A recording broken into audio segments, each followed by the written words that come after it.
there, Tallman Clan. Welcome to the show. We are live once again from the Resilient Lady. I almost said Resilient to the Seas. Resilient Lady, brand new cruise ship for Virgin Voyages. We are in the Greek Isles. Hey, what did we do? 28, 27, 28? It's been a long haul. We are overnighting in Mykonos. This is the first time we've ever done that. Yeah. So the island is that way, and we got tenders running 24/7. So if you want to go into the island and get stupid, not a problem. Roll down to the tender. It'll float you back to the boat. Still don't have to drive. So, but we're not here to talk about that. We are here to talk about my first cruise. It was a doozy. Let's start the show.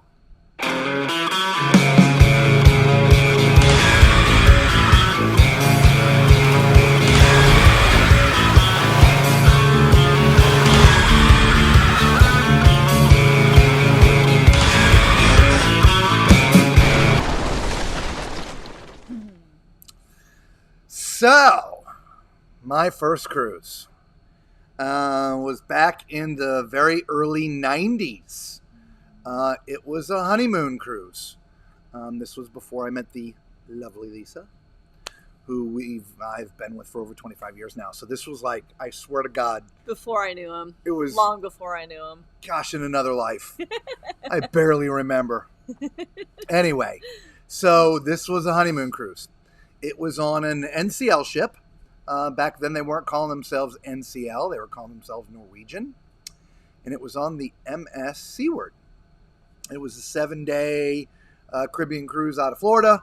I forget all the ports that it went to. I really, it just, once I tell the story, you'll understand. So we get on the ship, right? Normal disembarkment, do your mandatory drill. And back in those days, you're filing out to the outside of the deck where they're packing you in like sardines for 45 minutes and then the heat and then letting you go. Okay? And no problem the rest of that night. So the next day was a sea day.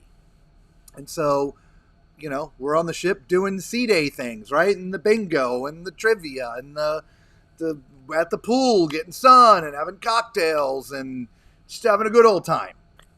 And so, again, back in the early 90s, cruising was way different than it really is now. Okay, there were no cell phones and, you know, few people had cameras. And, yeah. And so it was sort of isolation, right? It was one of the things that I found intriguing about cruising is you sort of left everything behind, right? You get out on the ship and the rest of the world is somewhere else, right?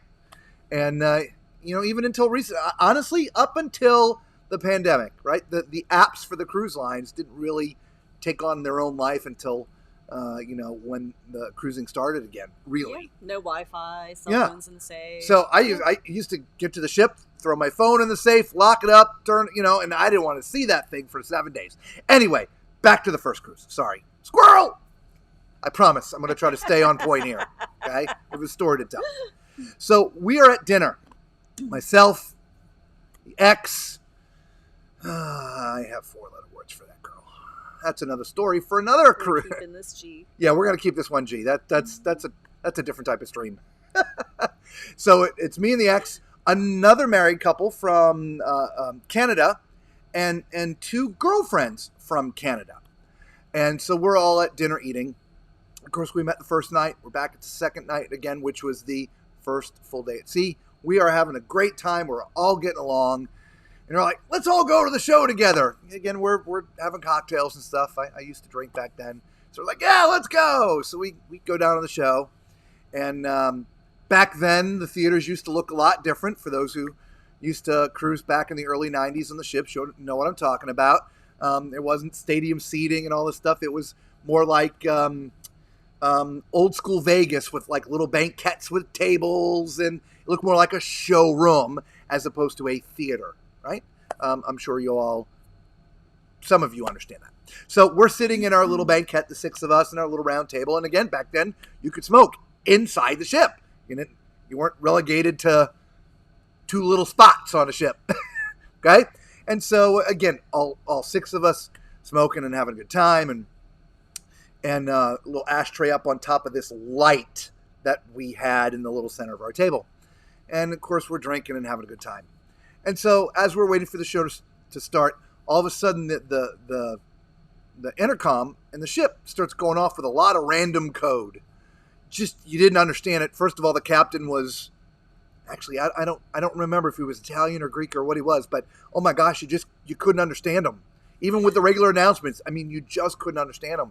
And so they're rattling off all these codes, and I don't know. So we'll have another drink, and we're having a good time. And so right about that time, I'm like, you know what? I need to go to the restroom. So the restrooms are outside of the showroom. No different these days than the old days. No restrooms inside the showroom. They're outside. So I get up and I go to try to get out, and the fire door is closed. And I'm like, well, that can't be good. I'm like, okay, I need to go to the bathroom. No, sir, I'm sorry. We can't open the door. He says, well, yes, but I need to go to the restroom. He says, well, I'm so sorry. I can't open the door. You're going to have to, hold it. I'm like, oh my good Lord. Okay. So I go back to the table, and they're like, well, that was quick. I'm like, they wouldn't let me out. Get the door closed. So we sit back, have more drinks. Intercom goes off again, more code and more code and more code. And we're like, I don't know what's going on. So I'm sitting there, and when we're sitting in the banquette, I'm the only one sort of facing directly at the stage. Everybody else is kind of set like this. Okay.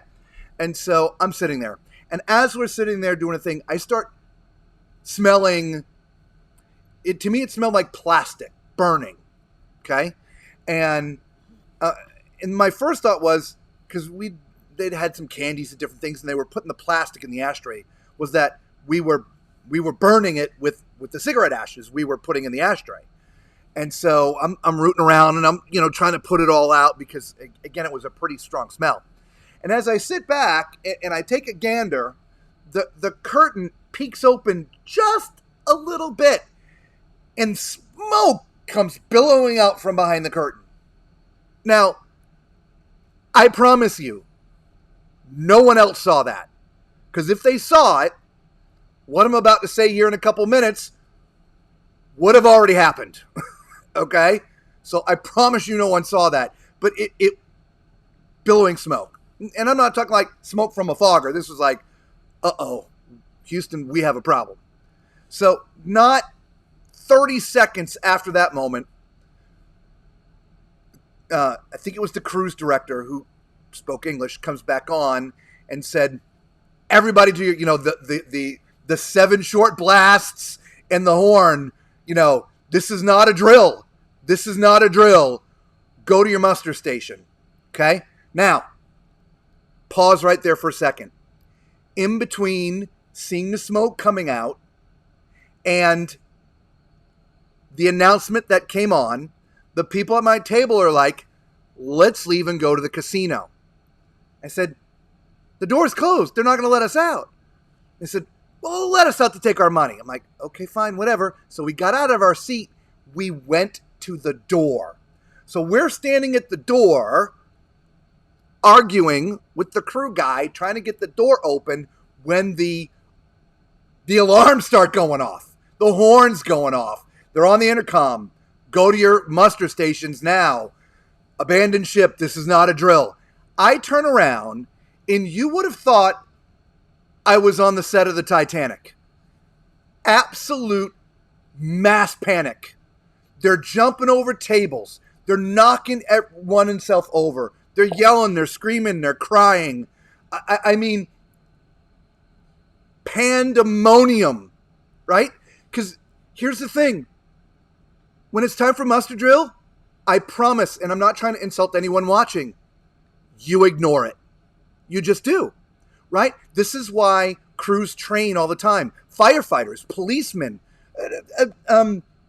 athletes for that matter, right? You train military people. They train over and over and over and over again on a single task.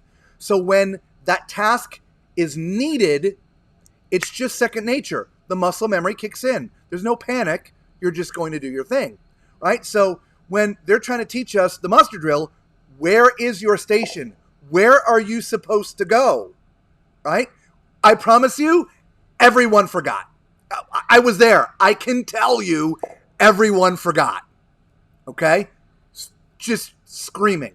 So fortunately for us, right outside the theater door, up one flight of stairs, muster station for me. It's where we had to go. It was right there. So we were at our muster station within, 10 seconds. And I probably didn't touch 2 steps on the way up to the flight of stairs. Up we were. So we get there, and you don't go back to your cabin. You just go to your muster stations. Back in the day, there was these long benches. The benches had the life vests in them. Okay, they weren't in the lifeboats. They were in the benches. And so there was a crew person there. I was the first one there. He goes, "Can you help?" I said, "Absolutely." So gave one to the X. And then as people started to come up to our muster station, I started to hand out the life vests. Okay, took the last one for myself, put it on, closed up the bench. Now, by this time, it's starting to get a little crowded. Again, let me tell you, man, it's still pandemonium. People are running and screaming. I just don't know what to tell you, okay? So now the screaming turns into fighting because, well, again, people didn't pay attention to the drill and didn't go to their muster station to grab life vests. They were grabbing ours as they were running out the door because our muster station was right by the door. And so now the people that belong in our muster station don't have life vests. And they're now fighting over the life vests. So remember, we're all smushed up against the bulkhead, right? 3 rows deep, and people are fighting. Anyway, I stand up on the bench where the life vests were. So I got at least, a couple square feet of space. And the crew person was up there, one of the crew staff, right? Probably one of the entertainers, little girl. She's trying to take attendance. Yeah, everybody, calm down, please. I got to take it. And no one's paying attention. The women are yelling at the husbands. The husbands are fighting with one another for the life vest, and the kids are all crying. I don't know what better picture I can paint. This is real life, y'all. Real life, right? And so I don't know what got into me. I'm not a comedian. I mean, I can be a little witty, I think. I don't know, whatever. But I start cracking jokes with the cruise girl. Because remember, I'm standing on this bench now. So I'm already tall. But now I'm like, 2 feet above everybody. And got clear sight of this cruise girl. And I just start screaming jokes at her. And we were just back and forth. It took about 5 minutes. But believe it or not, everybody calmed down. Everybody calmed down. So she got her attendance. So meantime, the code's going off and yelling and screaming. And before you know it, the lifeboats are moving down, right? And coming off the side of the ship. We're like, holy crap, we're really going to have to get off this damn ship. And so all of a sudden, the captain, this is not a drill. This is not a drill. Abandon ship. And he blew the horn again. And all of a sudden, they are pushing us into the lifeboats. I'm like, oh my gosh. All right. From a location, by the way, we're somewhere south of Cuba. Okay. This whole thing at this particular time, we might be 20 minutes since the first, maybe 20, 25 minutes since the first code started going off, then leave the theater and all this stuff. So it was not a short time, but not an incredibly long period of time. Okay. So we get in the lifeboats and we're over the side. We're going down. I'm like, my first cruise. I'm like, you guys got to be kidding me. Right? So we're just at the water, and all of a sudden they call the all clear. Back on the ship. I'm like, oh. I mean, stop teasing us. No, I'm glad. They put the fire out. Right? So, lifeboat back up. Everybody off. Okay, now, instructions, everybody on the top deck. Okay? Everyone. So the entire ship, all the passengers, top deck. Open bar for the next 2 hours. Okay? Part of fighting fire on a ship is you can't use a lot of water because you'd sink the ship. So part of it is obviously not just the fire doors, but you turn off the ventilation systems to not give it air. But then the smoke's all in there eventually when the fire is put out. So they have to now turn the ventilation system back on and vent the ship because the ship all smelled. It was horrible. Okay? So everybody on the top deck, we're going to vent the ship. So I was exhausted. I actually laid down on one of the little, chairs and fell asleep. Everybody else, man, there were 3 sheets to the wind. There's another word I was going to use there, but again, this is a PG show. That was one drunk ship that night. Rightfully so. So, anyway, you're having too much fun. I wasn't having very much fun that night, Larry. First cruise, abandoned ship. Anyway, so back to the cabin. Again, you smelled a little bit of smoke, and we were in one of the lower cabins. So, it was a little weird, but not horrible. So the next day, I believe, was a port day. Okay. We get off the ship pretty early, and as we come out the gangway and around the corner, they are out there as fast as possible painting the side of the ship. Like, holy cow. And it was like 3/4 of a deck. The paint was gone. Melted off. Right? So I'm like, holy mackerel. So we go and do our thing in the port that day. We get back to the ship. When we get back to the ship, there was a letter in our stateroom that informed us all what had happened. In short, there was a fire in the laundry room, which just so happens to be where most fires in cruise ships start. But there was a fire in the laundry room. Back in those days, photography labs, when they were making your photos, they using the liquid sort of things, right? No printers back then, right? So the fire in the laundry room, the stupid photography lab was right next to the laundry. Of course, it exploded. Burned up 3/4 of a deck. That's why they were outside painting. So the fact that they were able to put this out, hats off to the crew of this ship that got that fire under control. 3/4 of a deck, chemical fire, right? I mean, wow.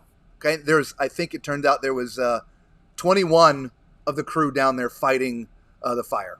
Anyway, so the laundry facility's toast, right? And several other services. There's not going to be any photos. There's not going to be clean laundry. There's no washing machines and dryers. They're burnt up. So every port we went to, we had to take on new linens. So they explained this in the letter. They also said we're going to get a free refund. A refund on our cruise, and they apologized, obviously. And we're going to go on. We're going to finish the cruise, but some of the services are going to be a little funky. So every day, fresh linens and new tablecloths and towels and sheets. That was kind of nice, okay? There were people who lost their laundry, that got on board and put their stuff down to be pressed or dry cleaned for formal nights and stuff. Again, they called it formal night back then, okay? So that evening, we were made aware that the president of NCL at the time was flying to the next port to meet with the ship to speak with us all. Like, oh, wow. It must have been. We didn't really completely know it was a full 3/4 of the deck yet. We just knew it was a bad fire, right? Because of the laundry and all that stuff. And you could tell that the ship was being painted 3/4 of it. It was a bad fire. So the next day, we're in another port and do our thing, get back to the ship. And they speak to us. Not only are they refunding us, but they're going to give us a free cruise. And that is when they gave us the final details about the full fire. I apologize for getting ahead of the story a little bit, but I don't think it really changes.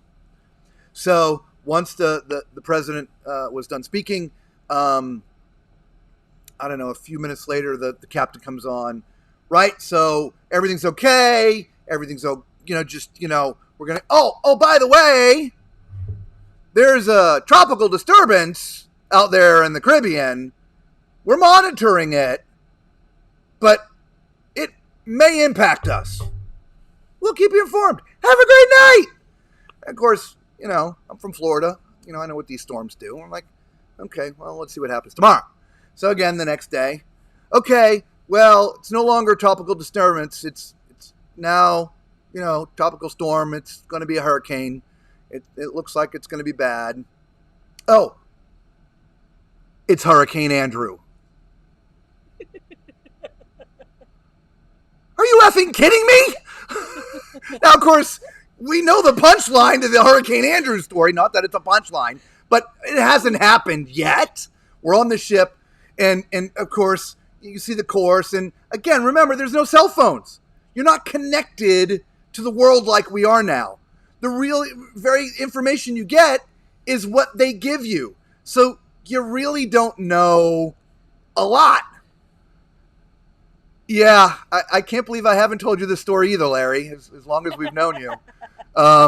So, each day it's worse and worse and worse. So they're like, we're going to wait to the very last day to make the decision on what to do with you guys. Meaning, are we going to turn around and go away from the storm, or are we going to go back to, which, by the way, we left from Miami. Are we going to try to get into Miami in front of the storm to get you all off the ship? So, I don't care what anybody says. It's just personal opinion, right? We all have our own, right? Personal opinions, what they're like, right? We all, anyway. My opinion is simply this. The cruise line is going to shy of, I won't want to explain it that. They're going to get you off the ship where they started from, come hell or high water. On time. The reason is simply this. If they have to keep you on the ship or divert to a different port to drop you off, and then you have to fly or bus or whatever to get back to your cars, this is all on the cruise line. It costs them hundreds of thousands of dollars more if they have to keep you on a ship. And so they're going to try. They're going to do everything humanly possible to get you back to where you belong on the day that you belong. And in this case, probably in risky fashion. So they let us know on the afternoon, we're making a beeline for Miami. It's probably going to be a little rough tonight. Batten down the hatches. I'm like, we've got a fire. We've had to abandon ship. Right?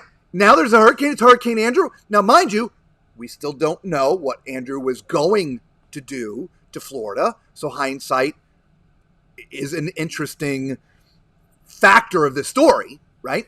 But I should have honestly just gotten off the ship and gotten that marriage annulled. Somebody was trying to tell me something. I should have listened. I'm so sorry. So that night, man, it was less than fun. Anyway, we get back to port. Now, mind you, it's a cat. I think it was a Cat 4, like hours behind us. It's not far behind us. Miami's a ghost city. Everybody's evacuated. There's no porters. There's no custom agents. There's nothing. There's the ship with an open door with the crew staff chucking our luggage out the side of the ship onto the pier. Right? And they're filing us all off. There's no, okay, now if you're holding the number 1, you can go down the gangway and leave. No, there was none of that crap. There was, get the F off the ship now. Everybody. So it was like a stampede, right? With the big freaking pile of luggage. It took about 45 minutes to find our luggage. It just, you can't make this crap up. So we find our luggage. We get to the car. I didn't have to pay for the parking because there was nobody there to pay. The gate was up. So I got a week of parking for free, a free cruise, and a refund. Woohoo! And I should have gotten an annulment. Into the 12-hour traffic that it took to get from Miami up to Central Florida. it just obviously people still evacuating. For those who live in Florida, a lot of people they really wait to the last minute, and because storms jig-jog, and then all of a sudden there's the extra panic of people trying to leave. And so, yeah, that was my first cruise. Let me ask you this, if you've made it this far in the story. Would you have gotten back on a cruise ship if that was your first cruise? Leave a comment below. If you're watching the replay, please, I want to hear from you. I want to know if you would have gotten back on a ship. But the interesting thing is, the story sort of continues just a little bit. So we got our refund. We got our free cruise. I don't know how, but by the good graces of God, we decide to use the free cruise. You know what? This can't happen every day. Let's get on another ship and see what happens. So we get on the Norway. Right now, for those who have been cruising a lot, know that the Norway used to be the SS France, an old transatlantic liner. It's got a lot of history. Norwegian bought it, refurbished it, renamed it into the Norway. So beautiful, classic ocean liner, sleek, skinny. God, it had its own beauty. But it's an ocean liner, old school, skinny, right? None of the newer things at the time, of course. Now, like these ships today, gosh, even though if you see I wear a patch, honestly, for most people, you can barely feel them moving, okay? And not the old style ocean liners. They got some movement to them, but again, I got the patch. I'm good. So we take the second cruise. I'm not going to ruin the punch, or maybe I will ruin the punch. There was no fire. We didn't have to abandon ship, but we got to the port. It was a nice day. Got on the ship, and about a half an hour-ish before we started to leave, it started storming. And it stormed the entire 7 days, except for a few hours every day when we were in port. Now, I'm sure these days, obviously, look, you're watching YouTube. If you're cruises, you've probably watched some of the cruise videos of the tables sliding around and the people sliding around. That was us. Remember, we're back in the early 90s. No cell phones. Nobody's videoing this crap. It just is every man for themselves at this time. This is what it was for 7 days on the ship. It was pure hell, right? I'm literally, the food wouldn't stay on the table. Half the crew was ill because the seas were so rough. Me, I'm so drugged up from the patch and the other pills I take, we could have been sinking and I wouldn't have known. But just, that was the second cruise. I mean, it was brutal. So here we are almost 30 cruises later. And it turns out it was just the first marriage. The ex and I, we never went on a cruise again. We're like, no. Lisa and I, we've had nothing but great cruises. So again, it was the good Lord trying to tell me, you're in the wrong place with the wrong person. I get it. It took 2 cruises to figure it out, but I get it. So again, met Lisa shortly after, and she had already been cruising too, and I had been cruising. And I told her my story. She's like, all right, well, we'll see. She's like, all right, let's roll the dice. Woo! I was honestly shocked when you suggested a cruise. Yeah, I'm a glutton for punishment. And it's been great ever since. So guys, please, for the love of God, please. If you don't want to pay attention to the muster drill, fine. But at least, clearly, in your brain, know where you need to go. Don't panic. No running, no screaming, no fighting. Just know where you need to go. The crews are trained. They know what to do. Okay?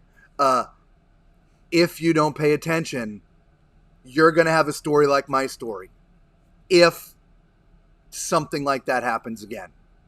Okay? Accidents will happen. Yes, are these ships as safe today as they've ever been? Absolutely. The systems in place are amazing. But crap happens. It does.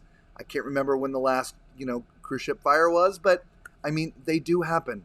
So just please know where you need to go, right? Just spend a half an hour. Walk to that location from every possible point so you know, without thinking, if something happens, you know right what to do. And you're not going to be part of the yelling and screaming people like in the movie. All right? So, there you have it. That is my first, and second cruise. All right? So, we hope you enjoy my pain and suffering. Of course, it's told with, I guess, a little bit of comedy. And, speaking of comedy, I lost Froggy. Oh, Froggy poor just Froggy. went down. There's Froggy. There we go. Froggy goes everywhere with us. If you have any questions, we are here. We have 1 day left on this brand new ship, guys. It's the main voyage of the Resilient Lady, Virgin Voyage's 4th ship, and beautiful ship. Decor is a little bit different than some of the other ships we've been finding out. Okay, we haven't been on any other ships. If you've been following along with us and watching our other streams about the ship, if there's something that you want to know, tonight is your last night to comment about it. So after you comment about whether or not you would ever get on a ship again, if there's anything you want to know about the Resilient Lady, also please leave that in the comments below. We will do our best tomorrow during the day to find an answer for you.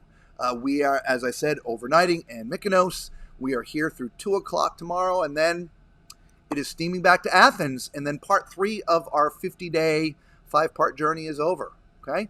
So it has been a pleasure hanging out with you guys tonight and sharing my story.